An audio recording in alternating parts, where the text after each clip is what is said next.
there. My name is Jenna Rosenthal, and you're listening to another episode of Oak Performance Radio. I think it's going to be fun. Ladies and gentlemen, welcome to Oak Performance Radio. I'm your host, Adam Lane. If you're new to the show, our goal here is to create some content, some fantastic content for athletes, parents, and coaches. We tell stories, have laughs, and go into everything that is the end game of athletic performance, helping athletes achieve their optimal performance and be the best they can possibly be.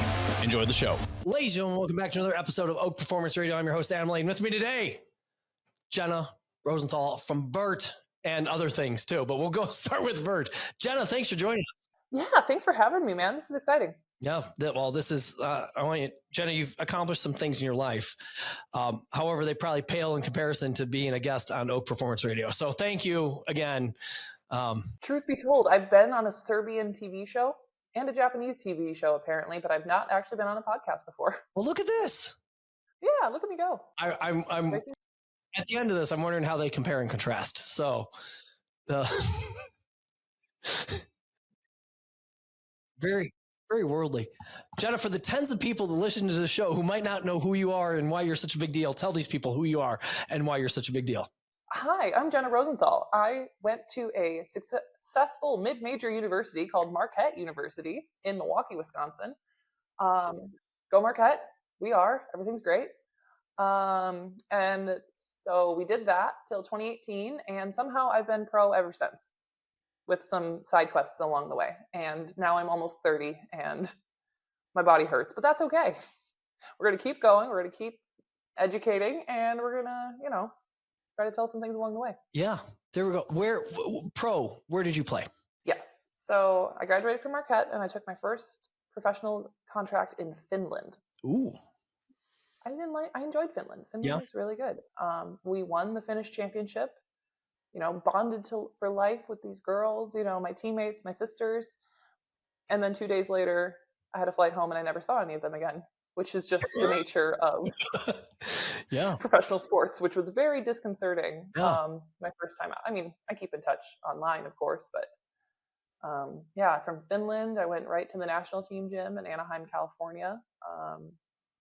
Did national team for the summer, made an appearance at the Pan American Games in Lima. That was fantastic. At this point, I'm already shocked. I'm like, I just went to Marquette. I was just here to get my education, and here we are. It touched off a career that, crossed me around the world with Team USA and contracts. I spent most of my time playing professionally in Germany. Okay. Sprechen Sie but Deutsch? I realized, Sprechen Sie Deutsch? Ein bisschen, ja, aber nicht so good. I used to have it. I was better. I actually graduated college speaking Spanish. And so when they tried to teach me German, it just didn't work. Also, do you know how they try to teach German in Germany? I do not. In Stuttgart? The German teacher didn't speak English. There we go. So sink or swim. Yeah. It was just a lot of pointing and repeating and repeat after me. Context clues, man. Yeah. So that was cool. Now, professional volleyball in Europe was really exciting, but I did study civil engineering.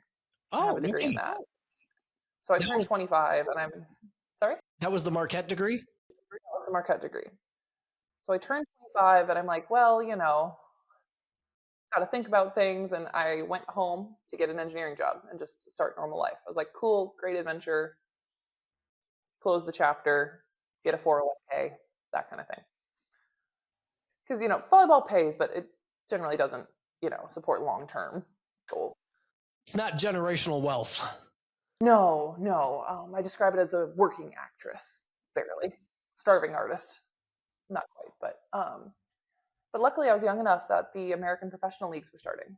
And so young enough and only retired for about a year.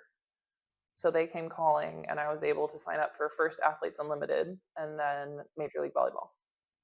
And somehow now, 4 or 5 years later, I'm still in it. And my engineering certification has expired, so I can't go back. I'm not sitting that exam again. No way, no how. I didn't know there was an exam. Holy cow. Yeah, so with civil engineers, because there's such a threat to public health and safety, you actually have to take, it's kind of like the bar exam to prove you actually kind of know what you're doing. And you won't hurt anybody. But but it feels like another life already, just because sports has given me so much. And I felt weirdly behind in that job, obviously, because I started late. But then I realized I've had an entirely other career of, high level athletics, internationally and domestically. I'm like, oh, this is what I'm good at. This is what I can speak on. And so here we are. That's my monologue. Sorry, very monologue-y. No, this is good. So take us back to these earlier days, because that Oak Performance Radio, listened to by parents, coaches, and athletes. Just trying to talk. It's interesting to hear different people's stories. Professional athletes versus not professional athletes. Everybody has their own little, route.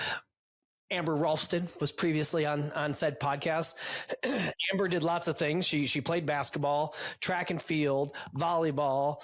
I think she drove the bus to away meets. I think she did it all. I think she did a little bit of everything. Yeah. Hey, where are we going? Amber, I got this. Here we go. We're good. What? Take us back to high school, Jenna, and how you're, because I think it's a tough balance. We talk about this so many different podcasts. The listeners probably get tired of this, but I think it's a tough balance. I'm a parent of a 13-year-old, 10-year-old. They like sport. They enjoy sport.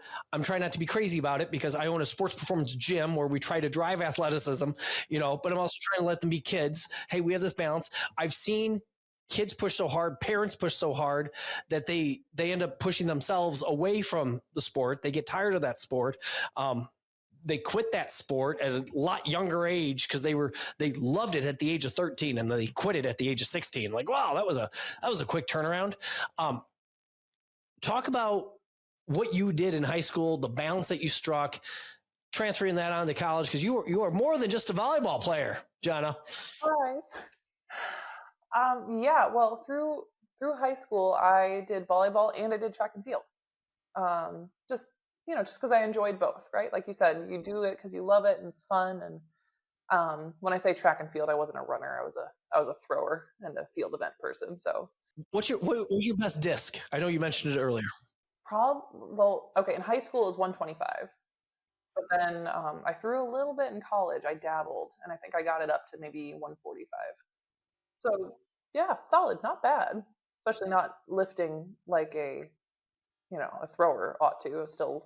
I was still running the volleyball build. Have you seen? Sorry, not to get off topic. The U.S. world record holder. What's the girl's name? She's a Stanford girl. She's only about 5'9", 5'10", but this little ball of muscle. I've never seen anybody so quick in the ring. It's an amazing display of athleticism. Oh, wow. She broke 2, right? Well, because women's record holder is breaking 200, right? I think so. I'm not positive, but I'm pretty sure I'm just like a lot of times you see the, whatever shot put, they're a little slower through this girl, boom, comes out. Sorry, back to you. Track and field. No, totally fine. And some volleyball. Yeah, and some volleyball. Especially at that level, track and field, especially throwing, is just kind of having a picnic with your friends and eating the cookies that the sprinters don't want because they can't eat before their race. So we're like, ooh, we'll take, right, in college, like they feed you. I'm good. You're like, no problem. It's great. Except, I made the mistake of doing track and field in Wisconsin, which is just kind of a miserable prospect for pretty much all season until maybe late May. But I had fun and I liked that. But I knew volleyball was, like I said, I was 6.5 feet tall. So maybe my journey is a little bit different. But I enjoyed volleyball, and I originally I only started club volleyball when I was 15 because we didn't know it was a thing. I'm the oldest daughter. We weren't really exposed to that. And my mom wanted me to have a better chance of making the high school teams. Freshman, JV, varsity, all that. Gangly kid. I was growing an inch a year in high school, so coordination was not my strong suit. Okay, now Adam, mind you, I started for 4 years for Marquette University. I set the blocking record. And my coach outed me in the school paper, saying, yeah, she didn't really figure her body out until she was 20. But no, my college coach outed me in the school paper, saying, yeah, she was a little chaotic until she was 20 or so. I'm like, buddy. I mean, how? So I'm curious. I think of we'll call her out. Addie Herb here is a senior here at VC United. She's 6'4", and I kind of feel a similar way. Like, and I love Addie. I do feel like she's still growing into her body at the age of 17-ish here. Oh, yeah, she's 6'4" at that point. That would have been about as tall as I was because I put that last inch on, senior year, sometime before college. That's incredible. Late bloomer, man. I don't know. I don't know what to tell you. It was just the way it was. Yeah, that's why you got to have a can-do attitude and a good sense of humor to kind of smooth over the awkward bumps. Is she going anywhere? Eastern Illinois. Yeah. Who uses Vert? So, obviously I was tall and, I wasn't terrible. So I was able to accept my scholarship to Marquette, which was that was transformative for my family. I was the first in my family to go to college. So, yeah. So my mother was vindicated and proven right because she's like, Jenna, you have a future in volleyball. I know it. Keep going. You'll eventually figure it out. And so how did I know you weren't exposed to much of the club stuff until later? Was there any? Now it helps again being tall. I get that. Yay. But you went in without much of. I mean, there's a good chance these other girls were coming in with 5-6 years of club experience underneath them, and you had zero in the way of take your height out of it, but like, I mean, did you feel like, oh my gosh, I'm so behind, I need to catch up, or did you just go? Yeah, no, I definitely felt behind, felt the picked last in gym class kind of thing. Just from, my teammates that know how to do certain things better, easier, peppering, for example. I really genuinely think I finally nailed the pepper thing at 25. Just in college, they partnered me with this other girl who couldn't pepper, and we were told to just go stand far away on the end and not bother everybody else during warm-ups. So, that sort of chip on the shoulder, always chasing mentality probably took root there. Just trying to close that gap just because I hadn't started as young. Obviously everyone's teaching fundamentals well, but to a certain extent you need time and you need reps to accomplish those things. And so fortunately I enjoyed my club experience. It was a great team, good development, and I was able to pick things up quickly enough to at least warrant, a look from a Marquette. I think the term was diamond in the rough. That's what they said. I was like, okay. I'm like, hi, teach me, please. Like this very, you say jump, I'll say how high kind of mentality, just because I was immensely grateful for the, a scholarship to Marquette is no small thing. And I was aware of that from the beginning and what that meant to my family. Being a first generation college student, I was, this is your job now. And save tens of thousands of dollars on tens of thousands. Yeah, no, Marquette's, I think tuition's up to $70 now. It's disgusting. Wow. I never realized what people meant when they said Marquette kids in a somewhat disparaging tone, out in the greater city of Milwaukee. But now I see some of them now and I'm like, I get it. It just it's a different college experience. The general student body is, no one's eating ramen and cup noodle. Yeah, no. $70,000. I'm sure some are, but that's not quite the image there. Many. What so now you're with Vert. Take me through the. I'm curious. Hey, I play in college, blocking record. You're doing track also in college. My coach told me to get a hobby because I was locked in. I want to be the best I could be, right? The first half of college was focused on not losing my scholarship, which I realize now isn't really a thing. Because I'm like, I want to be worthy of, this great, wonderful gift they've given me. And then the second half was like, oh, I might actually be good at this. And I never wanted to say, what if, right? I never wanted to say, what if I had practiced more, because I realized, with my, combination of my height and the athleticism I did possess, I was like, oh, this might actually be really enticing. Did some of the college national team stuff and I saw that there was potential there. My coach saw me being way too locked in, way too intense. And he said, Rosenthal, you need a hobby. And to which I said, can I join the track team? Because I had made some friends with them. And I realized that my high school numbers were actually reasonable for Big East track competition. And then you add on 2 years of collegiate strength training. I'm like, well, I have to be better than when I was in high school. And then he's like, I don't think he actually thought I was going to do it. And I'm like, yeah. I'm like, hey, Ryan, you don't care what I do on the weekends in the off season, right? He's like, no, of course. Like, why are you talking to me about that? Like, that's none of my business. I'm like, yeah, so long as I get, go to class and go to volleyball practice, you don't care, right? I'm like, he's like, no, what are you saying to me? Can I join track? And yeah, so track became that mental release, like that. Like, obviously, sport is supposed to be fun, but I had kind of commoditized volleyball early, and so track became that space to play.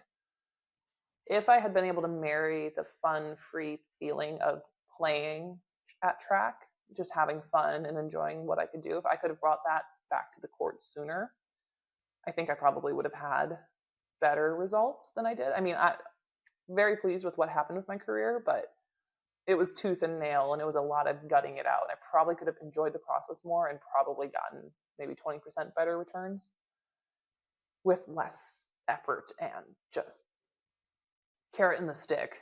We were sticking it a lot, which you got to do that to a certain extent. But track reminded me to loosen up and have fun with it, and things flow better that way. As a former track and field coach, I always liked when our kids did multiple things. Like, all of our sprinters jumped, all of our jumpers sprinted, our throwers did both throws. Oh, Adam, I really like shot, but you're going to throw the dang discus too. Okay. Like that. And I liked it because, like, you have a bad day of throwing the shot.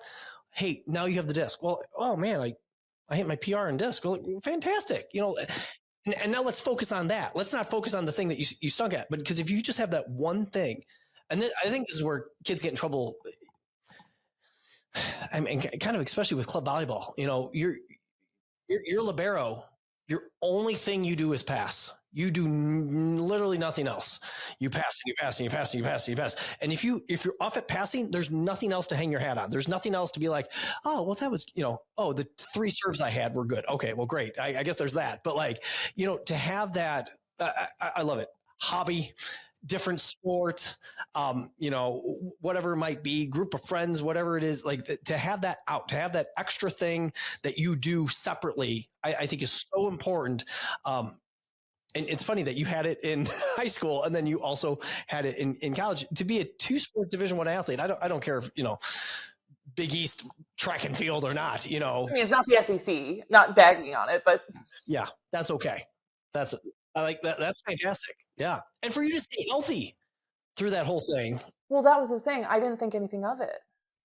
Everything was fine. I could do extra reps. I could lift. I could train. I mean, at this point, I was so locked in. I wasn't necessarily doing the other college things, I was going to bed at a good time, eating properly, and, very content in my little bubble of doing my homework and going to my sports practices. Like, that was... I mean, I hear those civil engineering degrees are pretty easy at Marquette. They're just handing them out left and right. Take one, you. Take one, you. Did you get one of these? Hey. It's like the current meme: dump truck, go brr. Like, it's playing in the sand. No, it was actually pretty fun. And well, the worst part was, with the travel schedule, you're not actually around your classmates to work together. Like, junior year, I realized, I'm like, you buggers have been doing this together this entire time. Like the online, like, homework pieces. You all just take turns taking one for the team. Or just communicate to each other, quality communication. How do you feel about question 17? Yeah, exactly. How'd you do it? Show me. Like, I'm trying to do this on a dang bus in the middle of nowhere. But so, like I said, I somehow, my body did everything I asked of it. Did I feel like I got hit by a truck sometimes? Sure. But that was just that. I know now that was just muscular fatigue. Totally fine. Can do. Little roll out, little stretch, sleep it off, you'll be fine. Yeah. And then I got older and I finally started to realize that there are other kinds of pain that come, my knees eventually started kind of going on the fritz when I was probably 27, I think, is about when they started going to poo. And I had never really built the understanding of, my body was always able to do what I asked of it until it wasn't. And I didn't understand how to bring that back. So I brought that same intensity, that same, we'll just gut through it, sleep it off, more reps, and we'll be fine. We were not fine. We were very much not fine. So it's interesting to me. You're not a small girl. 6'6". You jump and land a lot. You're middle, jumping and landing a ton. There's no one that jumps more than you. That's the irony in volleyball, I think, is that the biggest, tallest person on the court jumps the most. While actually, we've discovered with Vert, it's your setter that jumps the most.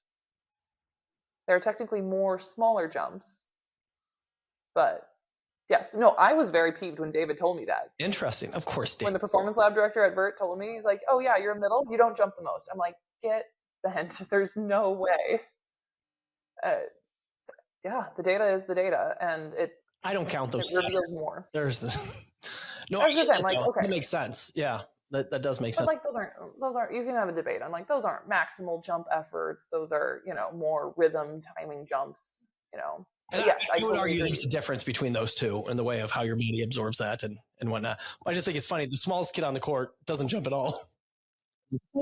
Pass this. How? What do you account for? Because I know this is going to be hard for you to wrap your head around, Jenna. I have 15-year-olds in here that tell me how bad their knees hurt. Okay. Oh, my knees. That terrifies me because I now know what that means. I didn't know what that meant for so long. Fast forward, you're 6'6", and you didn't have knee issues until 27. And realistically, that was an acute meniscus tear that I did not rehab properly because I was stupid. It wasn't. I think it was a chronic tear that finally gave way. Okay. Had surgery, and we didn't do the rehab right. Okay. Oh. There's a lot of factors in that, but yeah. Interesting. What do you account for? Because again, I hate when kids get hurt. Like it bothers the bejesus out of me. One of my favorite coaches, Don Meyer, has the line: a coach will have hundreds of athletes in a career, but an athlete only gets one career. And it just like rubs like, oh my gosh, like, it's easy to be like, oh, you tore an ACL. That's a bummer, blah, blah, blah, blah, blah. And the coach just turned the page to the next kid. Who's the next one up? Blah, blah, blah, blah, blah. Well, that kid only has one right ACL. Like, and that could affect them. They could be done for their career. Well, and that can affect their life outcome, whether they forget the going pro thing, just their relationship with life is altered. Realistically, obviously there's always a genetic component, everyone's different, but I genuinely think I got very fortunate. I was very lucky because I came to the sport at 16. Now, I didn't start fresh at 16, but I was, I played on my middle school team. And then I played middle school basketball. And then I did middle school track. Like, it was a very normal, maybe normal for 20 years ago, 30 years ago. It was like what my mother did, who was, a tri-letter athlete herself in high school, but didn't play anywhere else. I genuinely think I didn't have that much loading, especially as I was growing, because surely that has to play a role. Especially as you're growing, that's a very good point. Because obviously people say you shouldn't strength train too early; you'll stunt the growth. I'm like, well, that's not that. That is. I think there's much more nuance to it. It's about being sensible about how much you are putting on, and growing a body is also a load, right? It takes something to both grow physically as a child, you're still growing, and to grow as an athlete in that capacity. So I think we're putting a lot more load on our kids than we realize, which is not worrying, but it's something to be mindful about, right? And then David, the performance lab director, pointed out to me today, or not today, a couple days ago. I think I got really lucky because, yes, I went to a Vert school. Marquette used Vert. Marquette had a very careful approach to load management, and they managed us very carefully in how they planned practices and how we ebbed and flowed with the seasons. I definitely didn't realize it then because I hated wearing the damn belt. I still felt that same need from when I was in high school. Like I had to close the skill gap. Because, I felt very much outgunned, going D1. And I was like, wow, these girls have been doing this since they were 10 and at fancy clubs with XYZ. Let me hit another cart. Let's do another round. Let's do another, just 10 more, one more good swing and we can go home, or I'll just shake them up again. And, so I was still working and closing that gap. But because coach was planning a safe practice load anyway, I was able to do that and stay healthy because he was considering, and we weren't just running into the ground. And I think I credit that more now than I ever did. And I regret being difficult and thinking I knew better. So like, of course, I'm healthy. I can keep doing reps. Well, of course you can keep doing reps because we have deliberately designed this to stay within your optimal safe, your safe operating RPMs, right? We're not running the engine at 8,000, so you can run a little bit if we're humming along here. That's a reasonable analogy. See, I didn't study kinesiology, so I don't necessarily know how the right terms for these things, but. Well, and how easy is it too? And I think our kids almost find that they feel guilty for like, oh my gosh, I didn't do this, or I need to like. We have kids that come early, stay late, come in on off days, come in on weekends. They're and some of it is, hey, for the love of the game. Like I was not very good at basketball, but we had a hoop in our driveway, and we played a lot of hoop basketball in the driveway. Driveway was slanted. You had to count for which side of the driveway you were shooting on. So there's that piece, but then there's the part where it goes just to be too much. And I hate to say it totally makes sense that you were kind of late to the game. You did multiple sports, multiple planes of motion, just never working the same movement pattern over and over and over for 12 months, 3-5 years on end, taking breaks. Basketball is different than volleyball. Track and field, obviously very different than both, and then all of a sudden you go to college, you have good load management. Again, being 6'6", I can't imagine like that. That's so much. We had good load management and we had every resource I could possibly imagine. I was like, I'm so immensely, it's like, wow, I have these resources. Of course, time to specialize, time to drill in. And no, I hear you on the guilt thing. Yeah. So that's a thing, right? Is it a girl guilt thing? Is it a girl thing? Is it a guy thing? I don't know. Our guys seem a little less crazy with it, but maybe it's a maturity thing. Possibly. I mean, again, like, not to keep harping on it, but like I was keenly aware of the value of a Marquette education and the, sure, it's not actual dollars being handed to me, but the full scholarship. I was like, oh my goodness, like, I have to do this in service, to earn, what I've been given. And then there's so much media about, while you sleep, they're getting better. Oh, mm-hmm. Wake up earlier. Mamba, Kobe Bryant mentality. Yeah. Exactly. And it's so easy to get into that. And I don't know the right answer because you do have to be crazy. You do have to put in the work. But if you don't do it right, you'll burn out before you ever get to reap those rewards. But that's still, that same thing that drives you to be great will be that monkey on your shoulder. And I dealt with that. Even as my meniscus is flapping in shreds, in the penultimate years of my professional career, I started having to tease myself and give myself a gold star every time I didn't do something. Like, oh, the rookies are taking a couple extra swings after practice. No, Jenna, go sit your old butt down, sit down, go stretch. It's okay. It felt wrong.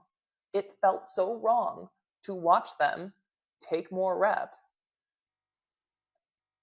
But for my body, for the condition my knees were in, was not great. I needed to sit down. And it was wrong. It felt wrong. It was the right thing to do, but honestly, Vert did help with that. I was wearing one my last season just to kind of monitor. They have an impact landing metric. It measures how hard you land on the ground.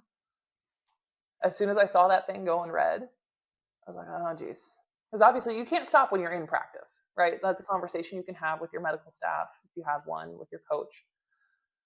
But it just tells you, okay, that's enough. That is enough. And obviously professional volleyball is very different. I did my job for the day. That was enough. Stop. Because that's also the mistake too. I kept telling the rookies, not a mistake, but the job is not practice as a professional athlete. The job realistically is everything else. It's how you eat, it's how you sleep, it's how you recover. It's how you recover, especially the further you go. Although I would argue that kids these days are actually going farther than any of us realize, like to your point with the load. So they're advancing their training age far beyond their years, which is fine. But if you're advancing that training age to that stage, you have to also be advancing your recovery. Just because you're a kid and you're made of rubber. Yeah, so I would say maybe your 15-year-old is advancing her training age to 20, upperclassmen at a D1 university. Obviously, they have recovery methods and things, and there's less time sitting in class than high school. I don't even know how I sat in high school for however many hours a day like we did. Your recovery also has to progress as your training increases. And then, like I said, I don't know kinesiology. I don't know how that plays in with a developing body and all the changes that those have as well. That's for people smarter than me. Well, and to add to that, I would argue, not even argue, the physical development piece too is like if you're upping your volleyball training age or sport specific training age from because we used to play 3-month seasons, spring season, summer season, fall season, winter season, now all of a sudden you play that one sport all year. You basically just advanced 3 extra seasons that, yeah, yes. Yeah. Well, and then, so if the physicality of your body doesn't, like your hips need to be getting stronger, your upper body needs to get, your core trunk needs to get stronger. If you have the, athleticism of a freshman athlete, but you have the whatever game of the senior, like it's going to wreak havoc on your body. And that's something you never did because of, one, a little late bloomer, but 2, playing those different sports and giving yourself not only that physical piece, but like that mental break too, which I think is great. It's nice not to think about volleyball. The mental break was, because like I said, I was driving myself neurotic junior year because I thought I needed to be an All-American to get a good pro contract to do X, Y, Z. And then that mental break, that mental shift of literally going outside and touching grass, as people say, like that helped so much. And also, you can love your teammates to death, but good God, if you train with the same people for years on end, that also is, the change is good. And you can continue to improve your, like you mentioned, that overall physicality. Like you get stronger, obviously from weight training and everything, but you are still developing as an athlete in those other sports, stronger, faster, more coordinated, without just doing the same. I think everyone's knee has 1 million knee bends or something. You can't burn through all of your knee bends, bro. But I don't know. Realistically, I realized I got very lucky because just because of the youth path I took through no particularly conscious choice of our own, to do all the different things, just because I was interested, and then having a college team where they understood load management and held me back. Yeah. In a sense, it's interesting because especially club gets interesting because you have so many moving pieces, different groups, different teams going to different tournaments. High school is we throttle this 6 days a week. Yeah, you're right. I forgot about that too. Yeah, I mean, and they just go. And so to mix in like, oh, this is going to be a low jump. Like, I don't know if it crosses a coach's mind that often. Hey, we got to practice. So this sport involves jumping. So we kind of like, I know when I coached basketball, I never thought about it. Never thought about how many jumps my post players make. Like, no, get the rebound, Carissa. Come on. Like, I don't care. Exactly.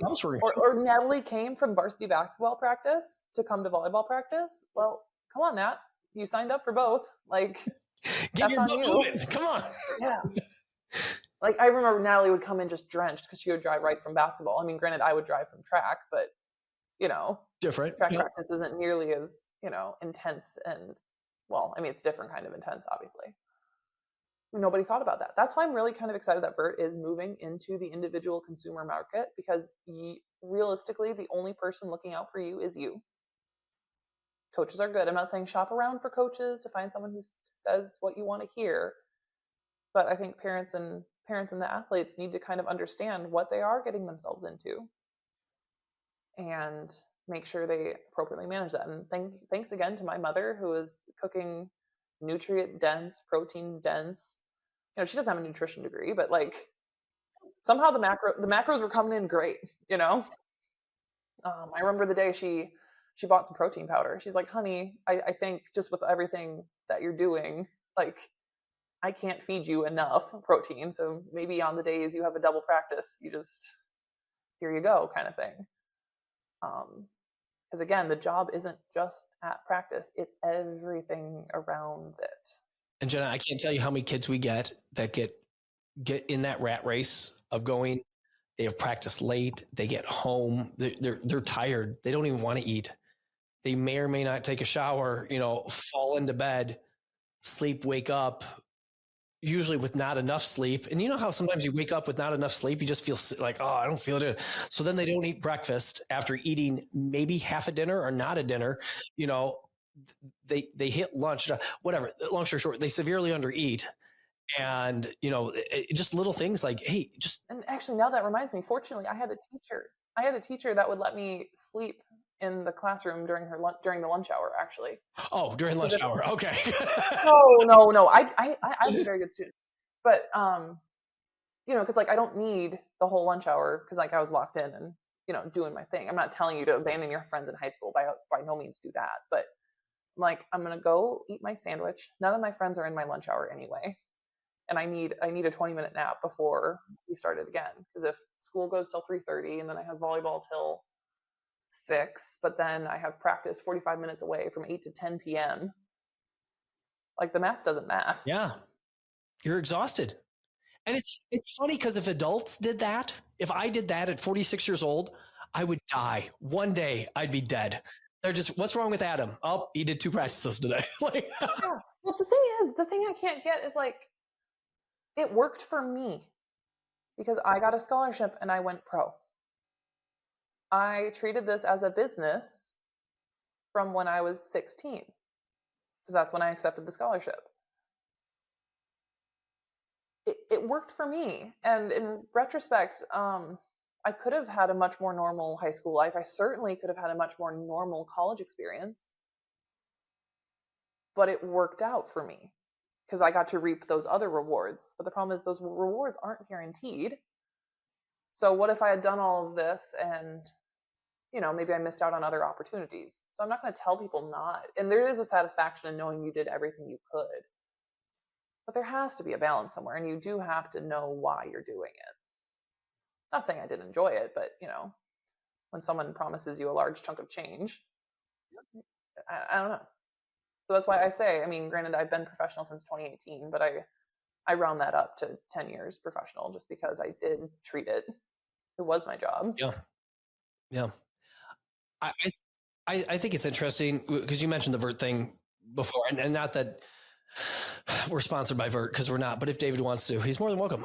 But the idea of, because it's a hard thing to get like a whole team, whole club on something like, hey, this is only going to be, hundreds of dollars per kid, and we're going to But there's some kids. It's so cheap compared to similar things. And the professionalization of youth sports, you know how much those kids are but spending on sliding mitts? Yeah. Yes. It's insane. Or the dripped out kid baseball player. Come on. Yeah. Well, and this is where you guys coming out with this, the individual piece.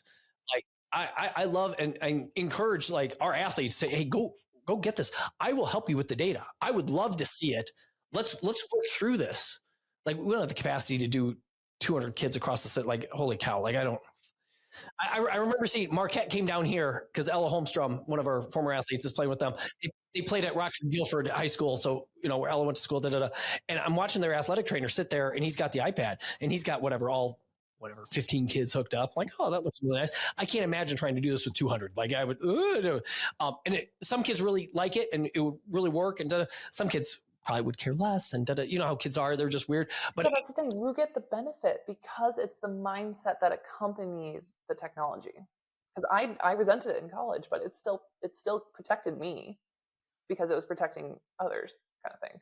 I cut you off. Keep going. No, I just think that's huge for, like, if this is something, if you struggle with, hey, one more round, let's shag them up one more time. We'll get 12 more here. We'll get 20 more here. Let's do like, if you struggle with that overdoing piece and your body constantly hurts, like, we need to figure out some things. And let's be clear. Like, I love Addie Erb. She's not going to have the same mileage at 6'4" as somebody that are 5'11" middle. They're going to be different. And no offense, it's just Addie's upside is probably higher. But she probably can't do all the reps that everyone else is doing because, she's, there's a lot of Addie, going up. She's not a wide girl. She's all length. And honestly, it'll probably be 20 when she grows into her body and that piece. I mean, that's why I also wish I had David's movement clinic piece from a young age. Just the way he's going into these clubs and teaching people how to move, like that would have helped and cut some time off my arc. But you're right, it's so individualized and it's so different. You just have to, it gives you a way to see. And if, like you said, if we're struggling with just one more cart, do it again, like I would go until my coach actually said, okay, Jenna, wrap it up, time to go. Like, I'm done with this. Like, I need to go back upstairs, kind of thing. But the way I see it now is the data almost absolves me of that guilt. I can quantify, look, we've done this. We have achieved this. Returns are diminishing. It's okay. It's okay to go home. It's okay to rest. You've done your work. And you said it earlier, the recovery piece is such a big thing. Like, there's so many plates to spin. There's the nutrition plate and the sleep plate and the actual training plate and the sport plate and, doing the sport plate and if two of those plates are falling down, you're like, well, I just keep training hard. Like, oh, that's fine. But like, you now you have the data. Now we have the data. Well, look, if the data's going down, obviously what you're doing is not working. Okay. So you might need to do something different. You might need a day off. You might need breakfast every day. Some people might not need breakfast. You might, like, everybody's a little bit different. I'd probably recommend breakfast, but I'm not. Yeah, and that's the thing. When you say you need the recovery plate, it's not necessarily that you have to go out and buy the fancy hyper ice stuff. Your body has an amazing inbuilt recovery mechanism on its own. You just got to give it the space to do what it needs to do. And if you're the kind of person that's already taking all of these reps, you're not lazy. You are not lazy. It's okay. You can plop on the couch, or when I was in high school, I would plop on the little. We had a hammock outside, and I would tan because tanning was better then. Anyway, maybe not tanning. That Milwaukee sun. I follow you. Yeah, absolutely. There's only sun for like 2 months out of the year. You got to get it while you can. Yeah, absolutely. Like, it's okay. You can rest now. Like, and it's only good for you because you have all these other responsibilities, and you're not a pro yet. You're still living your life. And if you love it, by all means, go ahead. But I think. I don't know. Like I said, I don't know if it's a girl thing, if it's an athlete thing, if it's just the way people are wired, but you don't have to feel guilty for taking a rest. And I think that narrative is becoming more and more prevalent in society as a whole. And hopefully it can last to our kids because we're all so excited. We see the upside, we see the potential. So of course we want to do all of that, but so it's no one's being evil. You're not wrong. It's very natural, but just understanding more, seeing what's going on, because a lot of what happened to me was sort of luck. I mean, obviously I worked really hard, but there were a lot of these variables at play that I didn't see. Jen, I love it. We're past our hard stop, so that's you're doing that was fantastic. That was fantastic. If people want to follow you and find out all the great things that you're doing and Vert's doing, where do they go? Yeah, so we have at Vert Club for all of my Vert focused work, and the great information that comes from David Gill, who's vastly more educated on these topics than I. Or if you want to follow along with the swan song here, the professional career, Jenna.Rosenthal is me on Instagram, but that's just, day in the life of an athlete. So Vert Club for the real meat. And if you think I'm funny, I guess you could follow me too. There we go. No, we'll link up both. I do think what you guys are doing over at Vert is absolutely fantastic. It's funny. I just look at other sports like baseball. We've had pitch counts forever. It's the thing, and then we don't have it for volleyball. And then we're like, weird. These kids, they're getting hurt. That's well, I didn't realize because I had gone for I've had 2 knee surgeries now, but it's fine. I'm 30. Some people would still say that's crazy, but I was shocked at the number of children that were in my surgeon's office. Yeah, we've had two surgeons on the podcast, and one of them did the ACL of an 8-year-old. That should be sad. That should be terrifying. Yeah, and freak things happen. Don't get me wrong. Like there are freak things. Like I could tore my ACL falling out of a tree. Yeah. But like literally, this kid was playing football and he planted hard and turned it. Which is crazy that. Again, it wasn't falling out of a tree. It was. Oh, a tree climbing 90s kids, but. Well, and I think tree climbing makes you tough, and it tightens up those knees. So no, Jenna, I appreciate you taking the time. Thank you for having me. This was really exciting. Yes, please do it again sometime. Welcome to Vert. This is exciting. We'll do more stuff with you guys because I want to continue to. And this is what I think Vert does a great job of educating parents and athletes and coaches to help make sure that like we can do better. And I want to be the absolute best personally. Not that it's a competition, but it's kind of a competition. But like always be developing with what we're doing because like kids are going to continue to change. Nobody's ever going to be the same. Every athlete's a little bit different, a different blank canvas. And, to do what's right by each individual is never an easy. And you want to do right by your own children, and that's where this all comes from, and that's totally fine. But whether they're your kids or your athlete kids, all the same.